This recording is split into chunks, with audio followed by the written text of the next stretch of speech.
20세 되기 전에는 시가교육과 체력 단련 교육을 통해서 조화롭게 성장을 시킵니다. 근데 이제 이 중에서 수호자와 통치자를 골라내야 되죠. 수호자, 통치자는 처자, 공유, 사유재산이 없습니다.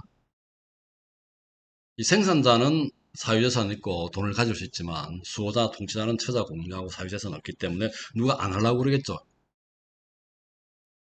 그런데 신하로 세뇌시킨다는 거죠. 니네들은 금족이고 그다음 또 은족이고 저 사람들은 또 동족인데 이렇게 세뇌를 굉장히 훌륭한 종족들이다 라고 얘기하고 이게 한두 세대 지나게 되면은 세뇌가 될 거라고 해서 주장합니다. 될 거라고 얘기하죠. 그래서 어, 이런 사람이 있을 거라고 이제 자랑스럽게 생각하도록 세뇌를 시킨다는 얘기입니다. 통치자는 덕목이 지혜가 있어야 되고요. 수호자는 용기가 있어야 되죠. 생산자는 절제할 줄 알아야 됩니다. 절제는 전체의 덕목도 되죠. 전체가 다 절제가 있어야 되겠죠.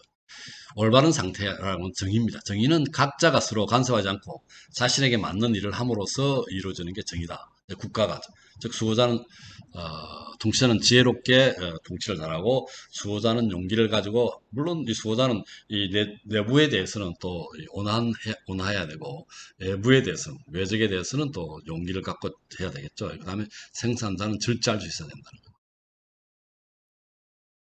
이제 국감 이걸 또 개인에게 적용시키게 되면은 어, 이성은 지혜롭게, 기계는 용기 있게, 그 다음에 욕구 부분은 절제 있게, 지혜는 두뇌라고 볼 수 있고요. 이성은 기계는 가슴, 욕구는 배, 뭐 이렇게 한다면은 개인에도 적용될 수도 있죠. 그래서 우리가 아까 5가지 정체가 나왔는데요. 그 중에서 그 미덕도 한 종류, 악덕도 4종류, 정체 유형대 보면은 혼도 5종류가 있다는 얘기죠. 왕도 정치가 최고고, 그 다음에 대립되는 4가지 정체.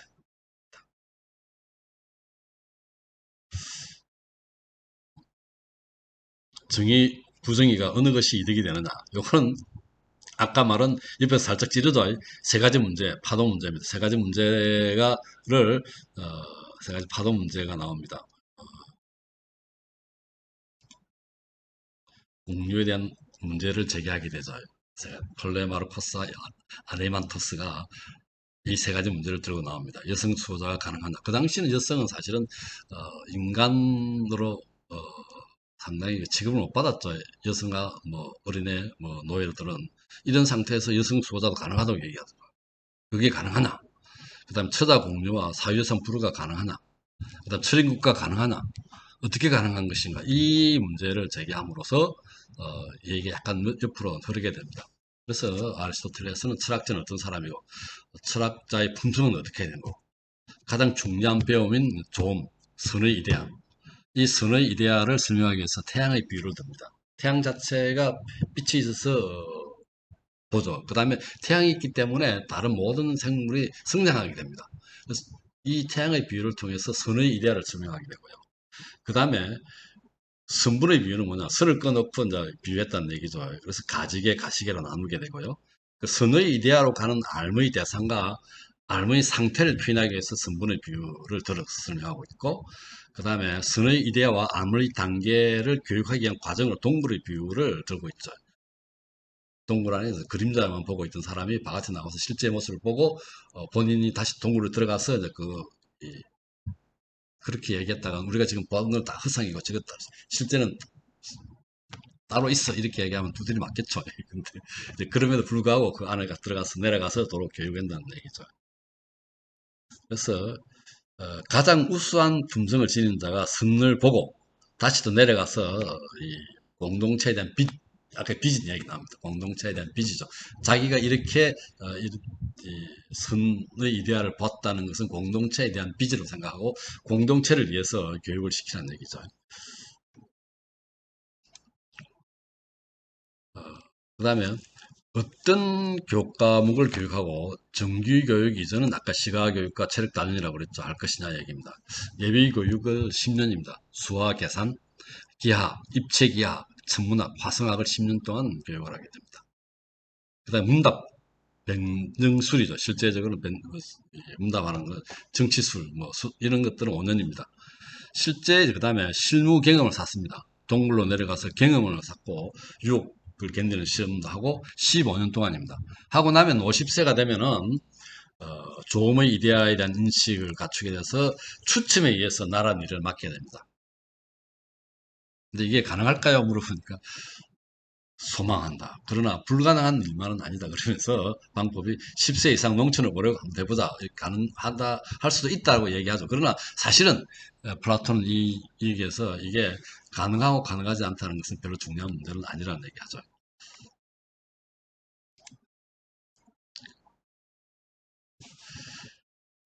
8권의 내용에 보면은 5권 첫 부분에 잘못된 정치의 4가지가 나오고 이와 닮은 혼의 유행 4가지 언급하려다가 제지당하고 3가지 파도 문제에 걸쳐가지고 옆으로 빠져버렸습니다.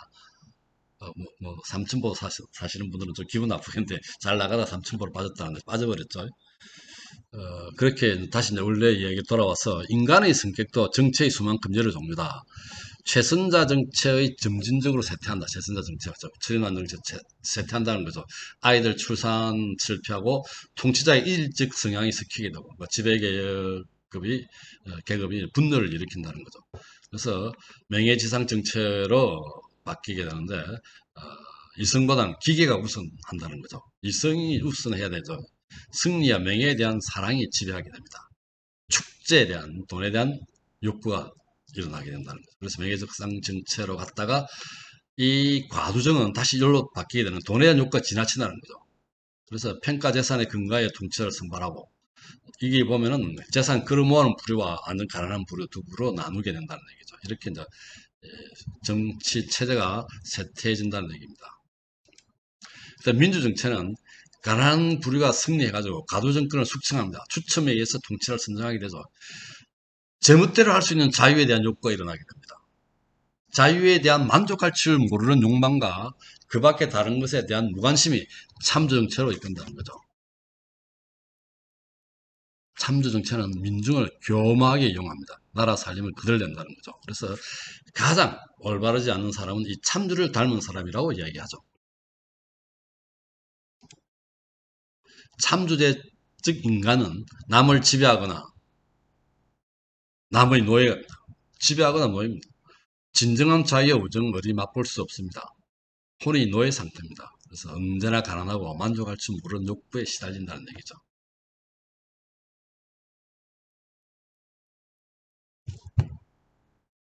미덕이 뭐냐? 악덕이 뭐. 그 다음에 행복과 불행 이렇게 구분하게 되겠죠. 왕도 정치의 올바른 자는 올바른 자, 왕도 정치는 아까 그랬죠. 국가를 비해서 참조자는 참조자께 다스린 자입니다. 가장 나쁜 유형의 인간을 참주형 인간이라고 얘기하죠. 그래서 여기서 다시 또 이야기가 나오는데 철인국가 가능합니까? 가능하지만 성공 여부 중요하지 않다. 단지 본으로서 하늘에 존재한다. 하지만 그 국가는 아마 본보기로서 하늘에 빛이 되어 있을 것이네. 누구든지 원하면 그것을 보고 본 것에 따라 자신 안에 국가를 건설할 수 있도록 말일세. 그 국가가 어디엔가 존재하느냐 또는 존재할 것이냐는 문제되지 않는다고 얘기합니다. 그 다음에 또 시인에 대한 얘기가 나옵니다. 혼행성 시기에 우리가 시가교육하고 체력단련 한다고 그랬는데, 혼행성 시기의 시가교육이 굉장히 중요한데, 금률이 필요하다. 왜냐하면, 이 시인은 모방자라는 거죠. 모방하는 것은, 용 같아서 안 된다는 거죠. 모방은 듣는 이 마음을 파괴한다고 얘기합니다. 그래서 침대를 세 종류의 침대가 있다고 얘기하죠. 자연 속의 침대, 신이 만든 침대가 되겠습니다. 목수가 만든 침대, 그 다음 화가가 모방한 그린 침대가 되겠죠. 그래서 모방은 본질에서 3단계 떨어져 있는 제작술입니다. 모방은 진지하지 못하고 아름다워 보일 만한 것만 모방하고 일종의 유의라는 거죠. 시인은 철저한 모방자다. 그래서 시인을 추방해야 된다고 얘기하는데 사실은 이건 또 어떻게 보면은 이렇게 시인을 호메로스에 대해서 좋게 이야기하지 않냐죠. 왜냐하면 시인이 애들이 모방해야 되는데 시인은 뭡니까?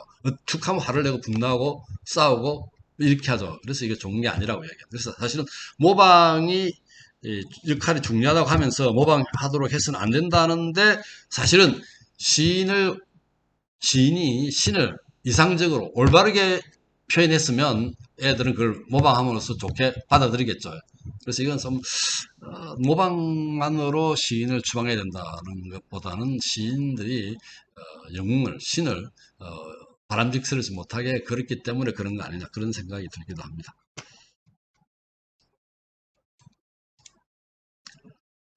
시인에 대한 중대한 고발하죠. 그래서 영웅이 비탄에 빠져 있다는 거죠. 괴로워서 가슴을 맞고 두드리고 난리를 핍니다. 우리 호메로스가 쓴 일리어스에 보면은 난리죠. 아킬레우스가 누구나 처음에는 아가멤논에게 화를 냈다가 나중에는 어, 자기 친구를 죽인 어, 헥토르에 엄청나게 분노와 화를 내고 주제할 수 없을 정도로 화를 냅니다. 무시당스럽다는 거죠. 애욕과 분노는 제어해야 되는지 이게 그대로 표출돼서는 안 된다는 거죠. 신의 창간을 훌륭한 인간에 바치는 송감한 우리나라에 있도록 해야 된다. 뭐 이런 얘기죠. 그러니까 신이나 영웅을 좀 바람직스럽지 못하게 그렸다는 데서 상당히 불만이 많은 것 같아요. 그래서 이 사람의 그 시건 내용 와가지고 이제 아까 우리가 그 정의가 그 자체를 좋은 거라고 설명해야 되겠죠. 이 설명하는 중에서 혼은 영은 불멸하다. 정의는 즉 올바르게 사는 것은 그 자체가 혼 자체의 최선이라고 얘기합니다. L의 사후 세계를 또 들려줘요. 죽은 뒤 복받기 위해 착하게 살다. 신이 보고 있다. 아, 이거 참 이런 식으로 이야기하면서 정의는 자체로 좋은 거라고 얘기하는데요.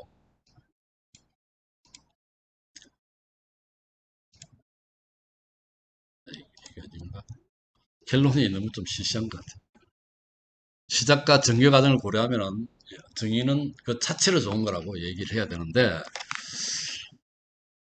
그냥 너무 앞에서 앞장에서 본 그런 내용 같으면 좀 시시하죠. 의미 있어 보이는 시작인데 도덕교과서 같은 이야기. 종교의 필요성이 나타납니다. 사후세계를 보장해주겠다. 어떻게 보면 인간의 한계를 고백한 성 어거스틴의 고백록을 연상합니다. 인간이기 때문에 신이 필요하다. 이런 얘기죠. 그래서 내가 소크라테스라면 어떻게 대답할까? 크라우콘이 정의 자체가 그 자체로 좋은 것, 수단으로 좋은 것이라고 보여달라고 했을 때 좀 너무 시시하게 좀 설명하고 있지 않나 그런 생각이 듭니다. 왜 정의롭게 살아야 되느냐? 정의가 그냥 좋아서 좋다고 얘기하는 것처럼 들리기도 해요. 그래서 이런 식으로 설명하면 좀 나아졌을까? 뭐 우리 유치원 이것도 이제 유치한 그런 설명이죠. 모두 자신을 이해하면 어, 전체적으로 공동의 행복의 크기가 작아진단 말이에요. 그래서 크기 위해서는 전체의 그 파일을 키우기 위해서는 다 어, 다른 사람도 같이 함께 생각해야 된다는 거. 근데 정의롭게 살아 이타적일 정도로 살아야 공동체적 행복이 커진다. 우리가 뭐 숟가락이 너무 길어서 자기가 못 먹다면 다른 사람 떼먹이 주면서 서로가 배부르게 먹을 수 있죠. 이런 형태로. 잘 모르겠습니다. 조금 시시한 결론이 아닌가 생각이 들기도 하고요. 제목의 번역이 적절한가? 이게 폴리테이아로 해놓고 국가로 번역했습니다. 물론 영어도 보면 리퍼블릭으로 번역되어 있는데 상당히 이중적인 의미를 갖고 있다고 볼 수가 있죠. 앞에서 우리가 얘기했듯이 이 책은 상당히 다양한 내용들을 갖고 있습니다.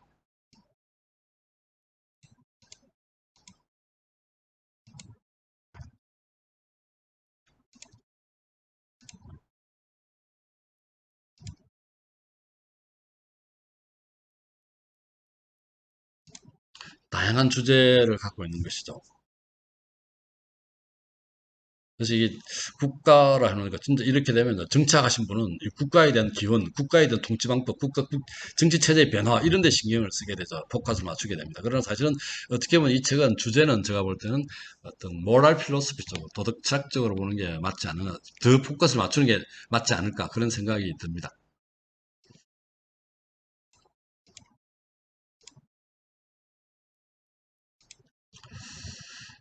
그래서 고전 이야기 하다가 우리가 또 위대한 저서란 말도 쓰기도 하는데, 원래 이제 제가 이 프로그램에 관심을 갖게 된 게, 허친슨 박사와 아들러 박사가 제안한 그레이트 북스 프로그램이죠. 위대한 저서 읽기 프로그램입니다. 그래서 우리가 거기서 고전이란 말 안 하고 위대한 저서라고 한 이유는 고전은 좀 보면은 박물관 유물 같은 느낌이 온다 해서 위대한 저서란 말을 한 것 같아요. 현재도 살아있다는 기분을 주기 위해서. 그래서 E.H. 카가 역사는 과거와 현재의 끊임없는 대화라고 했듯이 이 고전은 현재도 살아나 있어야 된다는 얘기죠. 원래 클래식이라고 하는 클라시쿠스 라틴 건데요. 형용사에서 유래합니다. 이는 함대 의미의 크라시스에서 파생됐는데, 함대는 옛날에 뭐 아테네다 보면 함대를 건조해서 군인들을 다 국가에 헌납하죠. 함대하고 그 군인들을. 그래서 이런 애국자, 자산가들이 있었거든요. 이게 그래서 인간의 심리적 위기에 진정한 정신적 힘을 부여해주는 책, 그래서 이제 클래식입니다. 이제 이런 자산가들을 클래식에 불렀기 때문에 이런 겁니다. 그래서 위기 때 함대를 제공해주고 주는 이런 애국자를 일컬어서 클래식을 했는데, 이게 인간의 심리적 위기에 진정한 정신적 힘을 부여해주는 책, 이 클래식. 그 다음에 회화, 음악 등 정신적 힘을 주는 예술을 클래식이라고 얘기하기도 하죠. 그래서 독서에는 또 순서가 좀 있다는 생각이 듭니다. 이 책을 아까 처음에 라파엘로 아테네 학당에서 얘기했듯이 클래식 아는 만큼 들리고요. 고전 아는 만큼 읽힙니다. 2차 문헌을 참조하고 읽어야 될 거예요. 그 다음에 이 책을 호메로스, 일리어스, 오디세이아를 읽지 않고 이걸 이해할 수 있을까 하는 생각이 들기도 하거든요. 그래서 어떤 독서에는 좀 순서가 좀 있다는 생각이 들었고요. 읽거나 참고한 책은 천병희 쌤 책으로 주로 읽었고요. 그 다음에 이종환 쌤이 주해를 푼, 이게 뭐 2차 문헌이죠. 이 책을 봤고, 그 다음에 박찬희 선생님 논문을 봤습니다. 참고한 책은 가끔 박종현 쌤의 그 번역한 책도 봤고요.